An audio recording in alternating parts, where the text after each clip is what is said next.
साल भर तक घर में कोई भी फंक्शन हो, कोई भी कार्यक्रम हो, हम सोने के गहने नहीं खरीदेंगे। प्रधानमंत्री नरेंद्र मोदी की 1 साल तक सोना नहीं खरीदने की अपील को लेकर कई तरह की चर्चाएं हो रही हैं। राजनीतिक गलियारों में इसके अलग अलग अर्थ निकाले जा रहे हैं। राहुल गांधी ने पीएम मोदी पर निशाना साधते हुए कहा कि वो हर बार जिम्मेदारी जनता पर डाल देते हैं ताकि खुद जवाबदेही से बच निकले।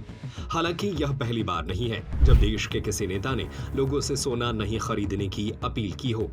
इंदिरा गांधी से लेकर पी चिदंबरम तक इस तरह की अपील कर चुके हैं। कई ऐसे मौके आए जब देश की अर्थव्यवस्था को बचाने के लिए सोना महत्वपूर्ण बन गया। साल 1962 के भारत चीन युद्ध के दौरान तत्कालीन प्रधानमंत्री जवाहरलाल नेहरू ने नागरिकों से राष्ट्रीय रक्षा कोष में सोना और पैसा दान करने की अपील की थी। ये फंड उसी वर्ष सशस्त्र बलों के जवानों और उनके परिवारों के कल्याण और रक्षा प्रयासों के लिए स्थापित किया गया था। उस समय सरकार ने दान देने के 3 ठोस कारण भी बताए थे। इनमें नागरिकों और उनके बच्चों के भविष्य की रक्षा करना, भारत की क्षेत्रीय अखंडता को बनाए रखना और शांति के लिए रक्षा करना शामिल था। उस समय इंदिरा गांधी ने 367 ग्राम सोने की ज्वेलरी दान की थी। 6 जून 1967 को तत्कालीन प्रधानमंत्री इंदिरा गांधी ने भी लोगों से सोना न खरीदने की अपील की थी। उस समय भारत के विदेशी मुद्रा भंडार पर भारी दबाव था। भारत को आजाद हुए 20 साल ही हुए थे और पाकिस्तान के साथ हुए 1965 के युद्ध से उबर चुका था। उस समय भारत भीषण सूखे का सामना कर रहा था। विदेशी मुद्रा भंडार लगभग शून्य था और संस्थाएं अभी भी शून्य से खड़ी की जा रही थी।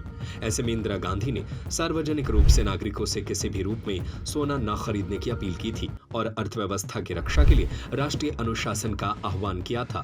देश के नेताओं ने सिर्फ सोना न खरीदने की ही अपील नहीं की, बल्कि केंद्रीय बैंक के पास मौजूद सोने ने देश को दिवालिया होने से भी बचाया।